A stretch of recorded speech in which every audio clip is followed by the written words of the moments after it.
ಯಾಕೆ ಪ್ರಾಥಮಿಕ ಶಾಲೆ ಕೊಡಂಗಿಲ್ಲ? ನೀವು ಹೈಸ್ಕೂಲು PUC ಕೊಟ್ಟಿರಿ, ಡಿಗ್ರಿ ಕೊಟ್ಟಿರಿ, ಅಭಿನಂದನೆ ಸಲ್ಲಿಸಿ ನಾನು ಪ್ರಾಥಮಿಕ ಶಾಲೆ ತಡೆಯೋಣ. ಪ್ರಾಥಮಿಕ ಶಾಲೆ ಯಾಕೆ ತಾರತಮ್ಯ ಮಾಡ್ತೀರಿ? ನೋಡಿ, ಶಿಕ್ಷಣದ ಬುನಾದಿ ಪ್ರಾಥಮಿಕ ಶಾಲೆ. ಪ್ರಾಥಮಿಕ ಶಾಲೆ ಕನ್ನಡ ಪ್ರಾಥಮಿಕ ಶಾಲೆ ಉಳಿದ್ರ ಇವತ್ತು ಕನ್ನಡ ಉಳಿತೈತೆ ನಮ್ಮ ರಾಜ್ಯದೊಳಗೆ. ಯಾಕಿದ್ರೆ ನೀವು ತಿಳ್ಕೊಳಂಗಿಲ್ಲ? ನೀವು ಹೈಸ್ಕೂಲಿಗೆ ಕೊಟ್ಟಿರಿ, PUC ಕೊಟ್ಟಿರಿ, ಯಾಕೆ ಪ್ರೈಮರಿ ಕೊಡಂಗಿಲ್ಲ? ಪ್ರೈಮರಿ ಬಹಳ ಅವಶ್ಯಕತೆ ಅದ. ನೋಡಿ ಎಷ್ಟು ದೊಡ್ಡ ಲೇಖನ ಬರ್ತಾರೆ ವಿಜಯ ಕರ್ನಾಟಕದವ್ರು, ಓದಿ ಸರ್. ನೀವು ದಯವಿಟ್ಟು ನಿಮಗೆ ವಿನಂತಿ ಮಾಡಿಕೊಡ್ತೀವಿ ಸರ್, ಯಾವ ರೀತಿ ಹೈಸ್ಕೂಲ್ PUC ಡಿಗ್ರಿ ಕೊಟ್ಟಿರಿ ಅದೇ ಮಾದರಿ ಒಳಗೆ ನೀವು ದಯವಿಟ್ಟು ಪ್ರಾಥಮಿಕ ಶಾಲೆ ಒಳಗೂ ಪರ್ಮಿಷನ್ ಕೊಡ್ಬೇಕು. ಇವತ್ತು ಘೋಷಣೆ ಮಾಡ್ಬೇಕು. ನೀವು ನೀವು ಹೇಳ್ತೀನಿ ನಿಮ್ಗೆ 1600 ವಿದ್ಯೊಳಗೆ ಉತ್ತರ ಕರ್ನಾಟಕದ ಏನು ಅನುದಾನ ಶಾಲೆಗಳು ಇಲ್ಲೇ ಜಾಸ್ತಿ ಅದಾವು. ಉತ್ತರ ಕರ್ನಾಟಕದೊಳಗೆ ಇವತ್ತು ಅಧಿವೇಶನ ನಡೆದದ. ಒಂದು ಸಿಹಿ ಸಿದ್ಧಿ ಕೊಡಿ ಇವತ್ತು. ನೀವು ತಪ್ಪಾಗ್ತದ. ಎರಡನೇ ವಿಷಯ ನೀವು ಪ್ರಶ್ನೆ ಮಾಡ್ತಿದ್ದೀನಿ, ಹೈಸ್ಕೂಲು PUC ಪರ್ಮಿಷನ್. ಸರ್ ಒಂದು ನಿಮಿಷ ಸರ್, ಇದು ಟೆಕ್ನಿಕಲ್ ಪಾಯಿಂಟ್ ಇದೆ ಸರ್. ಇದು ಸರ್ ಹೈಸ್ಕೂಲು PUC ಒಂದು ನಿಮಿಷ ಸರ್, ಹೈಸ್ಕೂಲು PUC ಡಿಗ್ರಿ ಕೊಟ್ಟಿರಿ, ಅದು ಸಮಸ್ಯೆ ಏನಾಗ್ಯದ? SC ಒಳ ಮೀಸಲಾತಿವಂತು ನ್ಯಾಯಮೂರ್ತಿಗಳು ವರದಿ ಕೊಟ್ಟರು, ಕ್ಯಾಬಿನೆಟ್ ಅಪ್ರೂವಲ್ ಮಾಡಿದಿರಿ. ಅಪ್ರೂವಲ್ ಆದ್ಮ್ಯಾಗ ಪ್ರೊಸೆಸ್ ಸ್ಟಾರ್ಟ್ ಮಾಡಿರಿ. ಆನ್ಲೈನ್ ಮೂಲಕ ಯಾವ ಏಡೆಡ್ದೊಳಗೆ ಹುದ್ದೆಗಳ ಖಾಲಿ ತುಂಬಿದವ ಕೊಟ್ಟಿರಿ, ಮಾಡಿರಿ. ಆ ಕೆಲಸ ಮಾಡಿಲ್ಲ ಅನ್ನಂಗೆಲ್ಲ ನೀವು ಒಳ್ಳೆ ಕೆಲಸ ಮಾಡಿರಿ. ಅದು ಇವತ್ತು ದುರ್ದೈವ. ಮಾನ್ಯ ಪತ್ರಿಕೆಯೊಳಗೆ ಏನು ಬಂದದ? ಬೊಮ್ಮಾಯಿ ಸರ್ಕಾರ ಇದ್ದಾಗ 56% ಮಾಡಿದಕ್ಕೆ ಮತ್ತು ಕೋರ್ಟ್ ಏನು ಮಾಡ್ಯದ?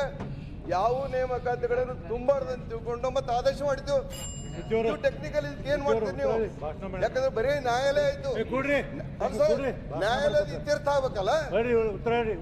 ನಿಖರವಾಗಿ ಹೇಳಿ. ನೀವು ಉತ್ತರ ಕೊಟ್ಟಿರಿ, ಪ್ರಕ್ರಿಯೆಯನ್ನು ಮುಂದುವರಿಸ್ತೀವಿ ಅಂತ ತಿಳ್ಕೊಂಡು. ಈಗ ಹೈಕೋರ್ಟ್ ಆರ್ಡರ್ ಬಂದಿಲ್ಲ, ಟೆಕ್ನಿಕಲ್ ಪಾಯಿಂಟ್ ಅದು ಏನ್ ಮಾಡ್ತೀರಿ ಘೋಷಣೆ ಮಾಡಿ ಸರ್. ಮಾನ್ಯ ಅಧ್ಯಕ್ಷರೇ, ಪ್ರಶ್ನೋತ್ತರ ಏನಿದೆ? ಮಾನ್ಯ ಅಧ್ಯಕ್ಷರೇ, ತಮಗೂ ಕೂಡ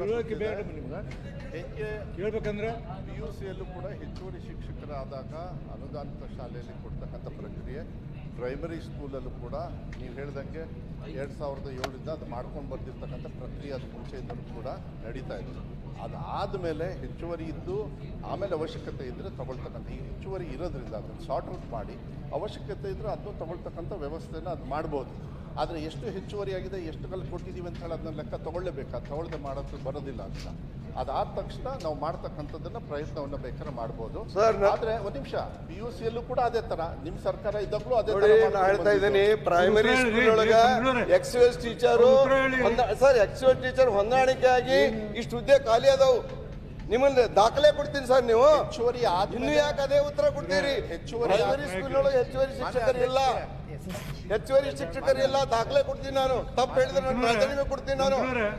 ಮಾನ್ಯ ಅಧ್ಯಕ್ಷರೇ, ಏನಿದೆ ಸಬ್ಜೆಕ್ಟ್ ವೈಸ್ ಅವ್ರ ಮಾಹಿತಿ ಕೇಳಿ. ಅವ್ರು ಏನ್ ಹೇಳ್ತಾರ, ನಾ ಹಿಂಗೆ ಹೇಳ್ತಾರೆ. ಅವ್ರು ಏನ್ ಹೇಳ್ತಾರೆ ಕೇಳಿ, ನಿಮ್ ಸಮಾಧಾನಕ್ಕೆ ಬೇರೆ ಇರ್ತದೆ ಹೇಳಿ. ಮಾನ್ಯ ಅಧ್ಯಕ್ಷರೇ, ಸಬ್ಜೆಕ್ಟ್ ವೈಸ್ ಅವ್ರು ಇತ್ಯರ್ಥನೇ ಮಾಡಿಲ್ಲ ಸರ್. ನಿಮಗೆ ಹೈಯರ್ ಪ್ರೈಮರಿಯಲ್ಲಿ ನೀವು ಪ್ರೈಮರಿ ಶಾಲೆಯಲ್ಲಿ ಚೆನ್ನಾಗಿ ತಪ್ಪು ಕೂಡ ಗೊತ್ತಿದೆ. ಹೆಚ್ಚುವರಿ ಆದಮೇಲೆ ನಾವು ರಿಕ್ರೂಟ್ಮೆಂಟ್ನ ತರಬಹುದೇ ಹೊರತು ಅಲ್ಲಿಂದ ತರೋದಕ್ಕಾಗೋದಿಲ್ಲ. ಅದನ್ನು ನೀವು ಇದ್ದಾಗಲೂ ಕೂಡ ನೀವು ಮಾಡಿದ್ದೀರಿ. ಆದರೆ ಮಕ್ಕಳ ಹಿತದೃಷ್ಟಿಯಿಂದ, ಅನುದಾನಿತ ಶಾಲೆಯ ಹಿತದೃಷ್ಟಿಯಿಂದ ಒಂದು ನಿಮಿಷ ನೀವು ಇಲ್ಲ ಆದ್ಮೇಲೆ ಈ ತೀರ್ಮಾನ ತಗೊಳ್ಬೋದೇ ಹೊರತು PUCಯಲ್ಲೆಲ್ಲ ಹಂಗೆ ಮಾಡೋದು ಸಭಾಧ್ಯಕ್ಷ ತಮಗೆ ಗೊತ್ತಿದೆ. ಹನುಮಂತ